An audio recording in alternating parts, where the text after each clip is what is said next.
All right, good morning. It is time to start.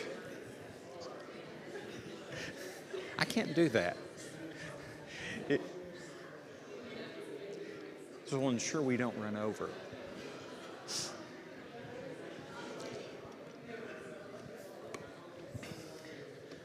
Okay, I think people are settling down now. No one wants to stop fellowshipping. That's kind of a good thing.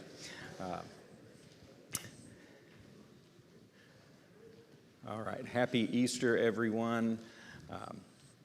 We are continuing, as we have been, a study of the kingdom of God is like, heavily based on the kingdom parables, and again, I periodically give some credit to the framework that I'm working from, came from Bible Talk TV website.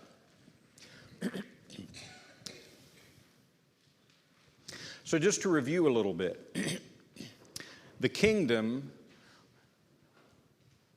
if we say it is a place where God rules his servants and that his will is being done, the kingdom can occur in multiple places. And right now, we have the kingdom, but there are two dimensions. The first is in heaven, where God is, and he's surrounded by the angels and the heavenly beings, and his will certainly is done there. But there is a second dimension here on earth where the kingdom is in place. So the Jews were looking for a Messiah, someone to come and establish an earthly kingdom. And a Messiah did come and established a kingdom, but it was the church. It was not what they were looking for. And in fact, we have it mentioned in another slide, but we spent a good bit of time talking about the lesson that came from Jesus saying, "My kingdom is not of this world." So it is on earth as the church, but the ultimate end of this kingdom is when those two parts merge, and that will happen at the end of time as we know it, when Jesus comes back.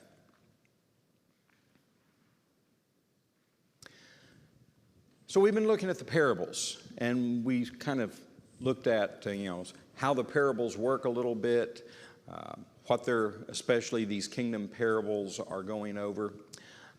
Parables, as we're looking at it, they describe, here it says, the nature and the development of the kingdom. So all of these kingdom parables, Jesus says, the kingdom of heaven is like.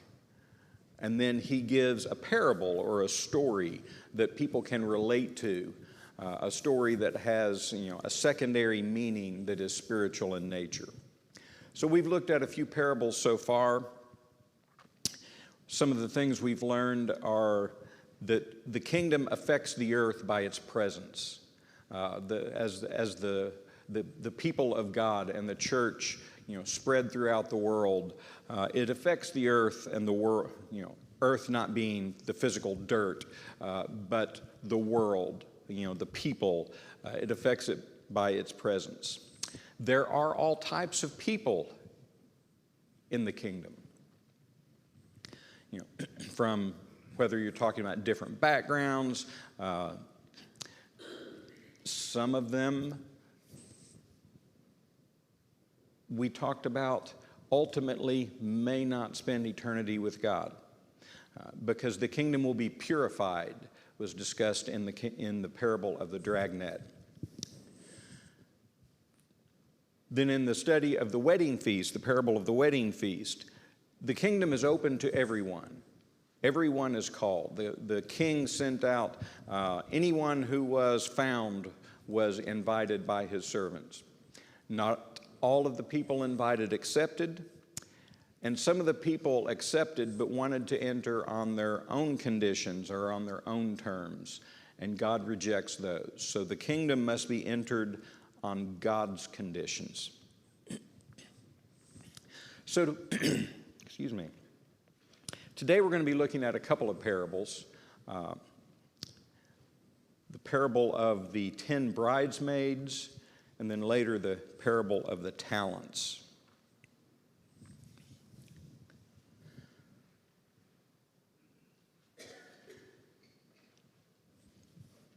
I'm thinking about what I want to say next.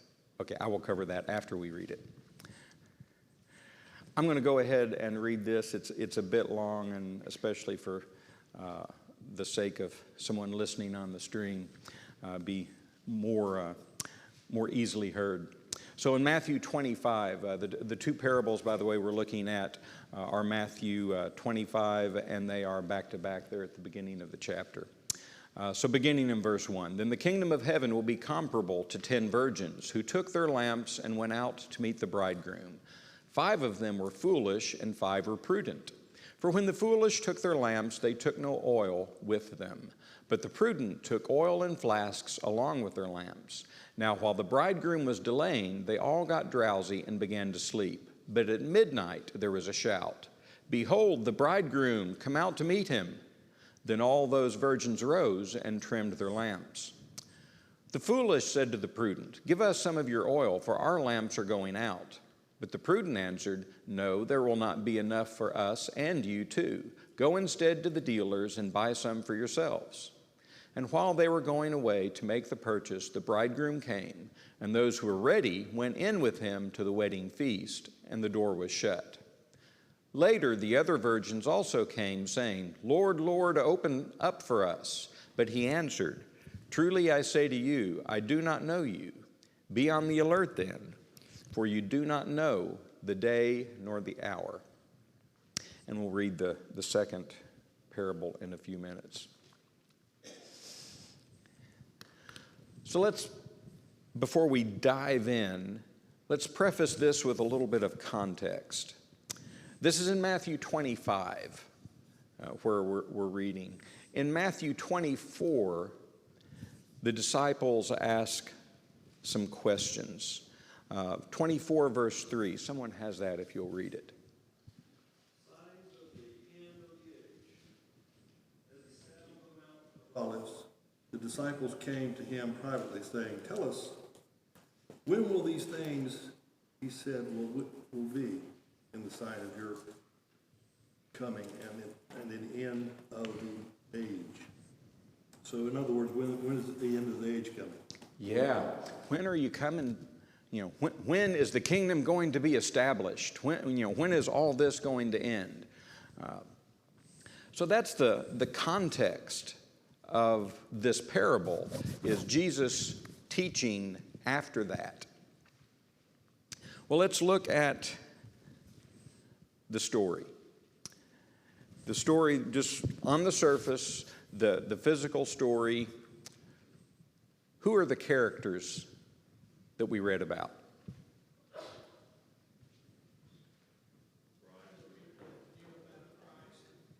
Pardon me? The one that knew about the scriptures, but did not take it serious enough to prepare. Okay, so before we go that deep, Keith said the bridegroom. And then you're making a reference to the bridesmaids. Anyone else really mentioned? There was actually one minor character. It's the one who came and announced, "The groom is here." Minor character, we're going to say that, and then it's gone. But yeah, the main characters in this story are those bridesmaids. The groom is mentioned, and there is a preparation.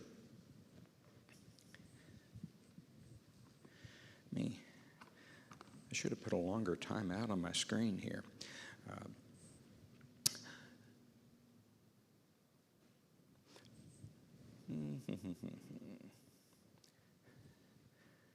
I should have put these slides in a different order. Sorry about that. So, more background material. Jewish weddings. So, I'm actually going to read something which I normally try not to do, but this is very well written. Historically, there were 3 stages to Jewish weddings. There was the engagement, when the families agreed on the marriage and a formal arrangement was arrived at by the fathers of the couple. Arranged marriages, of course. Then there was the betrothal. It was a ceremony was held in the home of the bride's parents, where mutual promises were made by each party and gifts were given by the groom to his future wife, a dowry. The betrothal was a serious commitment in that if the man died before the wedding, the woman would be considered a widow, and breaking a betrothal was equal to divorce. Now, if you'll go back to the story of Mary and Joseph, that was their state that they were in. They were betrothed. She was essentially his wife for the census. They were going to Bethlehem, and she went with him as part of his family. However, she was still a virgin. It was not completed yet. So eventually, there is a marriage. According to this reference, it was after a year or so after the betrothal. The marriage took place at a feast usually held in the groom's home or a place of his choosing. Normally, the bridegroom, surrounded by his friends, went to retrieve the bride at her home. The bride, dressed in her best, would sometimes be carried in a basket with friends and family around her, as a long procession carrying lamps and torches would light the way to the bridegroom's home for the wedding feast. Once the feast was over, the guests would leave and the couple would remain in their new home. So that's what we would, equate to the actual marriage ceremony. So there was this procession that went from her house to his, and the people in the procession would carry lamps and torches and light the way. So that's where the position that those bridesmaids found themselves in. If we look at a more spiritual aspect of that, going to, as Joe mentioned, all were invited. All of us, spiritually now, are invited to be part of the kingdom. For the bridesmaids, all 10 of those accepted. Back to the physical story. But there was a difference. There were 5 and 5. 5, some translations will say foolish and wise. There will be other terms. I think this one here, prudent, was an interesting, not a common word. But there were 5 foolish and 5 wise virgins. So some of them were prepared and some were not. So what was the job? What was expected of those bridesmaids? They carried lamps to help light the way. When I was reading through this, I actually thought of, internet memes are the rage now. And some of them you'll see a picture of somebody who's goofed up, and the caption will say, they had one job. So they probably had more than one job. But that's what I thought of. Their responsibility, partial responsibility anyway, was to carry those lamps and be prepared. But they didn't quite make it.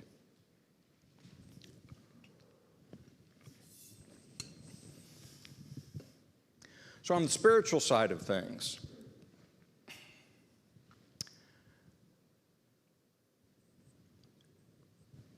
the first thing we see here, I shouldn't say the first. One of the things we see here is a time aspect to it.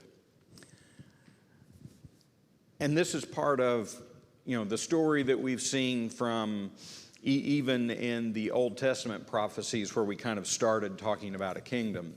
You get into Daniel, and there's going to be this kingdom, and then there's going to be another kingdom that replaces it, then another kingdom, and then a fourth that will be again replaced by the spiritual kingdom, or the spiritual kingdom will be established in that time, more accurately. But there's this time aspect to it. And what's happening? Oh, they're looking for the bridegroom, but the bridegroom is delayed. He doesn't come when they expect.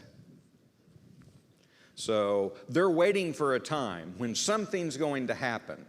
The bridegroom will come and the marriage will be made final, but they don't know exactly when it is. One thing that we're told on the spiritual side is, and we've already mentioned this, that the kingdom on earth will merge with the kingdom in heaven at the end of time. So there will be an end to the earthly kingdom. There'll be an end to the earth. But the end will come suddenly.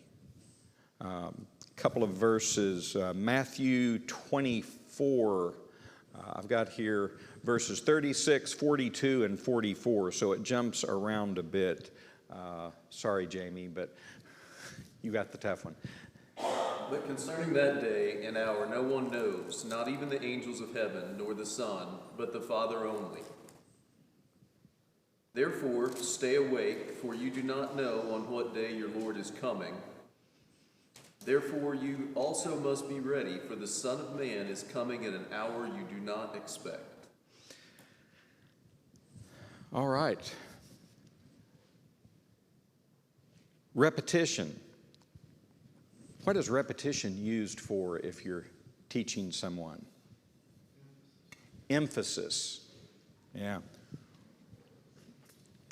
And as something that goes along with emphasis, you want to make sure they remember it, right? A teaching technique is repetition. And that's it. That's saying this is important. Yeah. So Jesus, talking to his disciples, says, the end's going to come suddenly, and you don't know when it's going to be. If we could get 1 John 2:28 as well.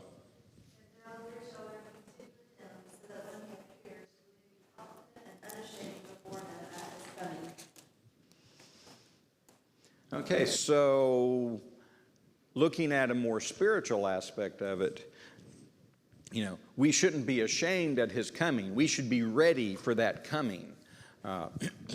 So the end will come, and it will come at a time that we are not expecting. You've heard the phrase, when you least expect it, expect it. That's the way it's going to be. Now, maybe some more of the harder to wrestle with questions. What about those bridesmaids that didn't have their oil for their lamp? In what way could we, as part of the bridal party, be either prepared or unprepared for his kingdom? This is a place for you to talk while I take a drink of coffee.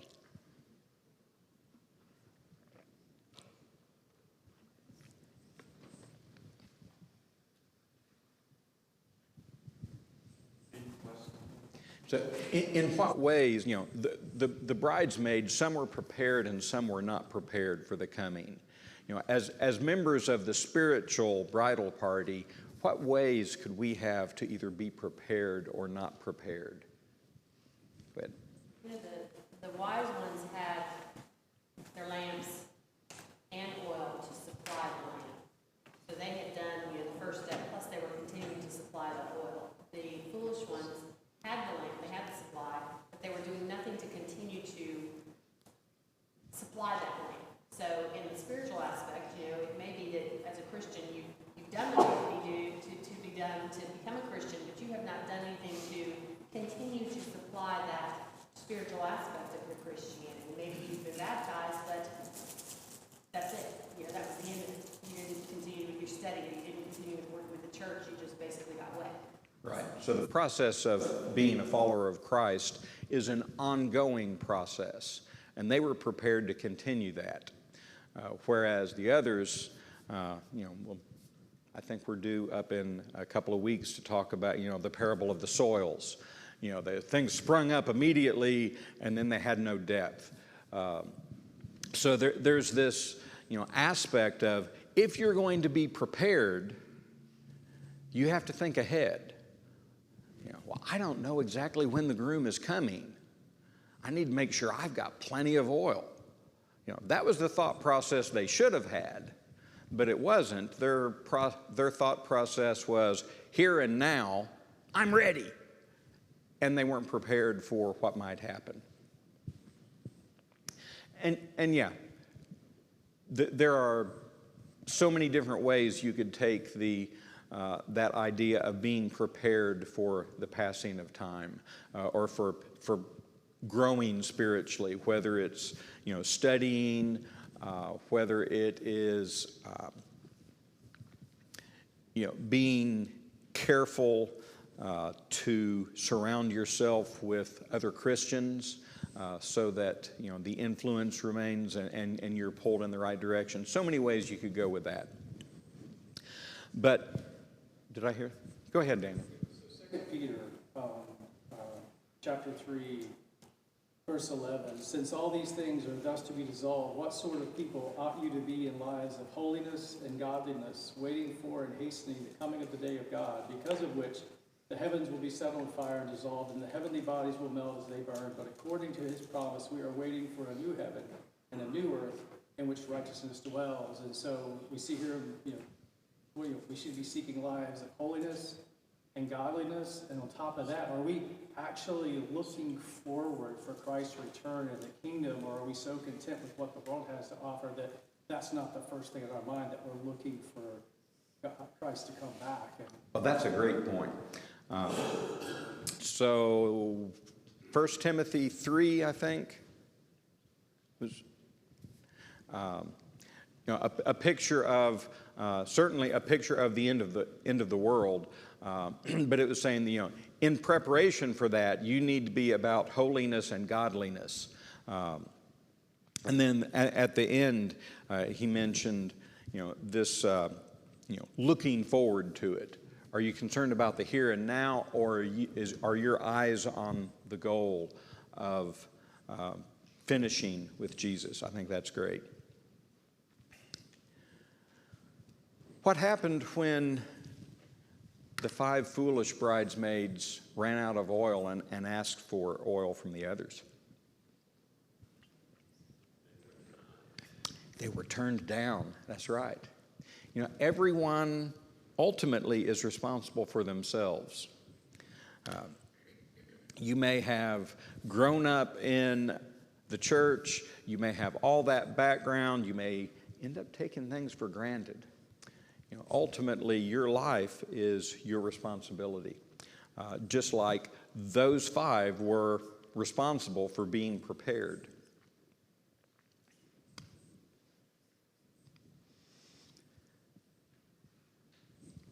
Romans 14:12. Someone would read that. So then each one of us shall give an account of himself to God. All right, short and sweet. Every one of us will stand before God at that time.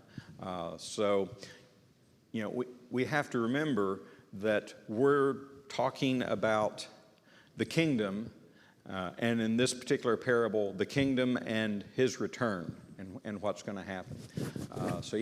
When that happens, every one of us will be responsible for ourselves. And then the fourth thing I've got down here, once the groom comes, the door is closed. The world is full of second chances while you're still here on this earth. But there will, at that point, come a time when there are no more second chances. So that's, all the more reason to be prepared and to be looking for it to be coming is, and it's so wonderful that we have grace, that we do have second chances. When we sin, we can confess and change, and we will be brought back into a relationship with God. But there will be that time when there are no more second chances. Before we move on, any other comments about the bridesmaids?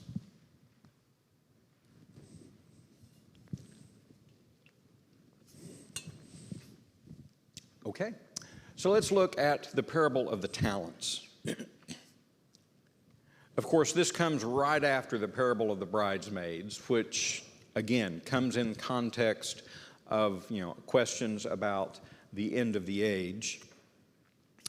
So bear in mind all those same context clues, and maybe even take the parable we've just heard and stack it on top of this one.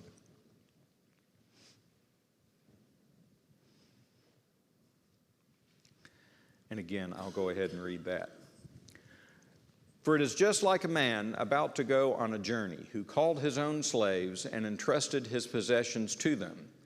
To one he gave 5 talents, to another 2, and to another 1, each according to his own ability. And he went on his journey. Immediately the one who had received the 5 talents went and traded with them, and gained 5 more. In the same manner, the one who had received the 2 talents gained 2 more. But he who received the 1 talent went away and dug a hole in the ground and hid his master's money. Now after a long time, the master of those slaves came and settled accounts with them. The one who had received the 5 talents came up and brought 5 more talents, saying, Master, you entrusted 5 talents to me. See, I have gained 5 more talents. His master said to him, Well done, good and faithful slave. You are faithful with a few things. I will put you in charge of many things. Enter into the joy of your master. Also, the one who had received the 2 talents came up and said, Master, you entrusted 2 talents to me. See, I have gained 2 more talents. His master said to him, Well done, good and faithful slave. You were faithful with a few things. I will put you in charge of many things. Enter into the joy of your master. And the one who had received the 1 talent came up and said, Master, I knew you to be a hard man, reaping where you did not sow, and gathering where you scattered no seed. And I was afraid, and went away and hid your talent in the ground. See, you have what is yours. But his master answered and said to him, You wicked, lazy slave, you knew that I reap where I did not sow, and gather where I scattered no seed. Then you ought to have put my money in the bank, and on my arrival I would have received my money back with interest. Therefore, take away the talent from him, and give it to the one who has the 10 talents. For to everyone who has, more shall be given, and he will have an abundance. But from the one who does not have, even what he does have shall be taken away. Throw out the worthless slave into the outer darkness. In that place there will be weeping and gnashing of teeth.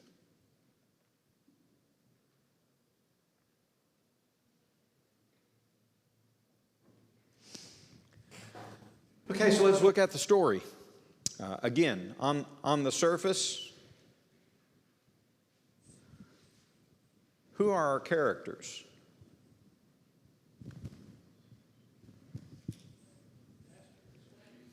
The master and the slaves, or the servants. Primarily, we end up looking at the servants and their activity, although there is a larger role for the master than there was of the groom on the previous parable. Now, if you look at the story, right at the beginning, it says that each of those servants were given an amount according to their ability, in the master's opinion.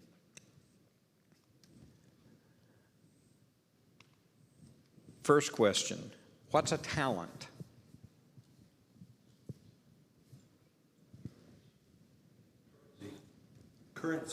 Currency, that's right. Probably it was a weight of silver or gold, something like that. Sometimes when I hear people talking about this parable, kind of my pet peeve is they immediately jump to our definition of the word talent. So let's start off and make sure that we really stay, aware of this. Yeah, it was currency. You'll find differing statements on how much it was that they were given. Some Bibles might have a note with, a dollar figure, but I mean, inflation is always jumping up and down. It's hard to say, in today's terms, what it would be like. One reference I saw, just to give you an order of magnitude, one reference I saw said that a talent would have been about 75 pounds.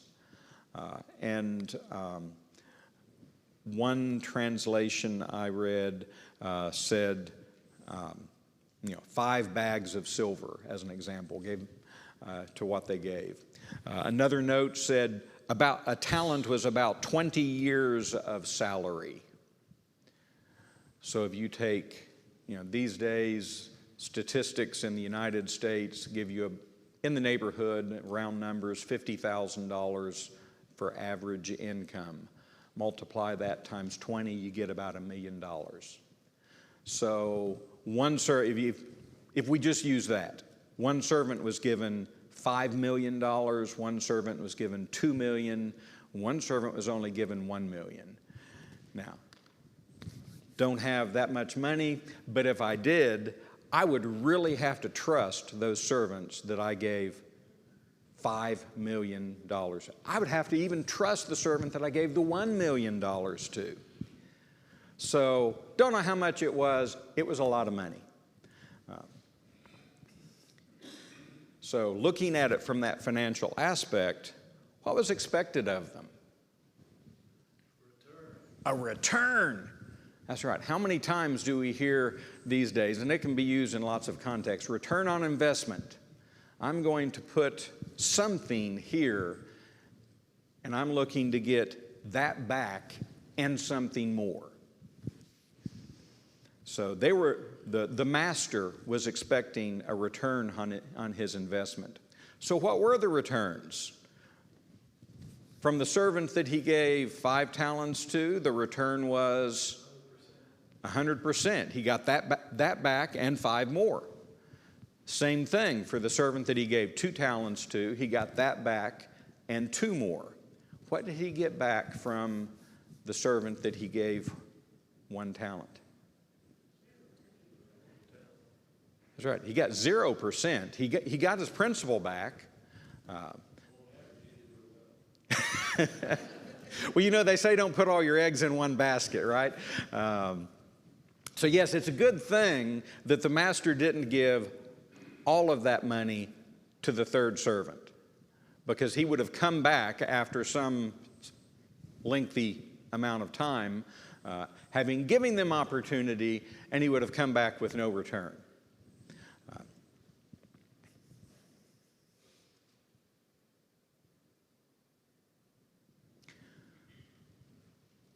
How often do we put ourselves in the place of that third servant? He was afraid of what? There you go. That actually wasn't the word I was thinking of, but that's perfect. He was afraid of failure. He thought, man, if I go out and try to do something with this, what am I going to do if it goes wrong? I like that. Thank you. So let's put that in spiritual terms. Remember, we're talking about the kingdom, the people of God in the kingdom, and the return of Jesus. What's expected from us? Tracy.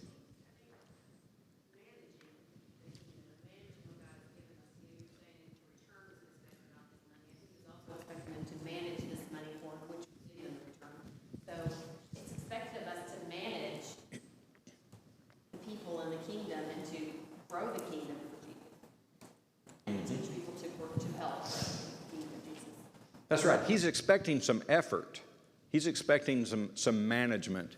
If you stick with the financial, Many of us will have a 401k. The 401k will invest in a mutual fund, and that fund has a manager. If you went and looked at a mutual fund, some of the investments in that fund are going to gain, some are going to lose. Going back to what you said about, on average, you want that fund and your 401k to go up, and you expect to have a good manager who makes sure that happens. There's going to be a few failures in that manager's investments. So yeah, if you look at spiritually, God is expecting us to manage what we're given.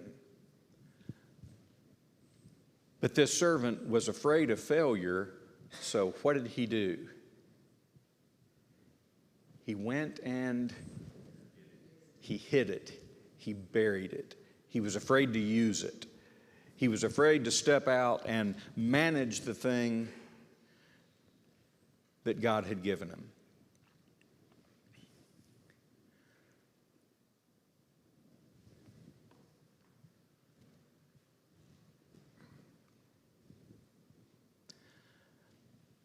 So let's look at, the overarching expectation. Each person, each servant, and we should be servants of God, each servant in the kingdom will be held accountable for what they've done with the gifts that God has given to them. Yeah, go ahead. Every day I think about this, and I pray this prayer every day. God, bless me to use my time.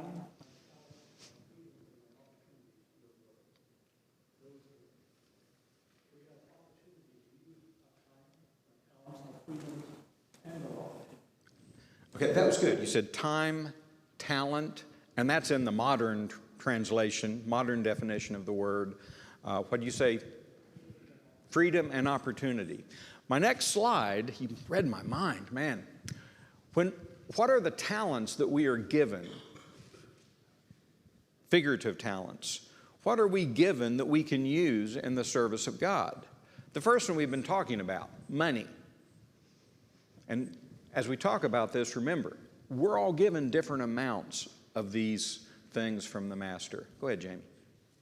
Ran across a comment yesterday about this that I think is a good fit here. Resources. Right? So it's more than just talent as in ability. It's more than just money. All of those things are resources that we have access to, right? Mm-hmm. So maybe in the context of the conversation, it's a broader thing, right? Yeah. So we have lots of resources. Again, we should be a manager. And a manager takes all those resources and says, what can I do with them? How can I use this resource in combination with this resource in combination with this one to maximize profit if you're looking at a business? What other talents, what other gifts can we be given from God to use in service to Him? Probably the biggest one is faith. And Ephesians 2:10, of course, he says we're saved by our faith, through His grace, and that is, it's a gift of God, not of yourselves. So faith is really big. What this guy failed to do was works. So he didn't, and faith without works is a problem. So that's my take. That's right. He had a little bit of faith, but it wasn't really enough faith to get him to step out. That's good. So a spiritual side of being given something. Mm-hmm. Time. Yeah. And that one, my personal opinion, how you spend your time and how you spend your money. Where your heart is, there will your treasure be also.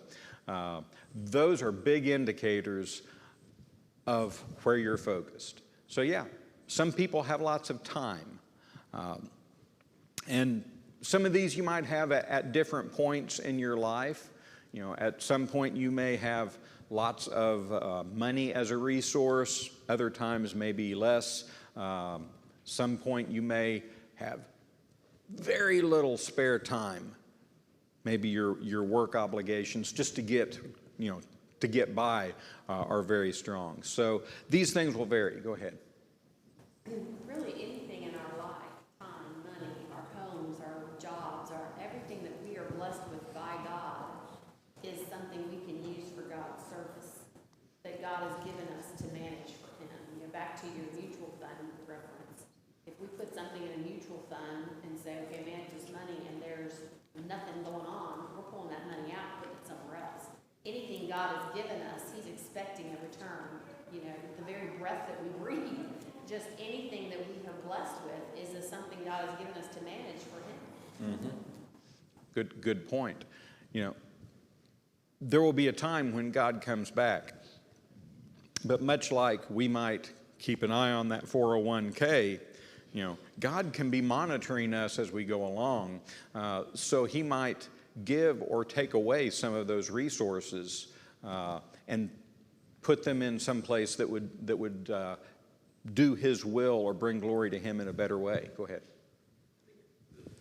The unfaithful servant or whoever, he missed an opportunity. He had two guys that were around him that were obviously very good at that, and he didn't ask for help or lean on his neighbors, and we have our own group of people around us that are a resource to us. Mm-hmm. So that's a good point. Those other two people were resources as well. So I'm going to blow past this because we are out of time. But really we've kind of been all around this. There's lots of things that we could have as resources for us to use in service to God. So it's kind of some conclusions to today's parables. God will look for results, not excuses. We really didn't talk about the fact that servant, not only did he not have a return financially, but he blamed his master. He made an excuse for why he did not do anything. This we've kind of talked about. We all have different talents, figurative talents and literal, but we're all expected to use them. And at the end, some will rejoice who have used their resources for God, and God will reward them, and some will not. So final slide, lessons from today. We don't know when He's coming back. We need to be ready. And that's, all the more reason to say that prayer in the morning, because we should be about doing His business every day. And then finally, be fruitful. God does expect us to work in His kingdom. We are out of time.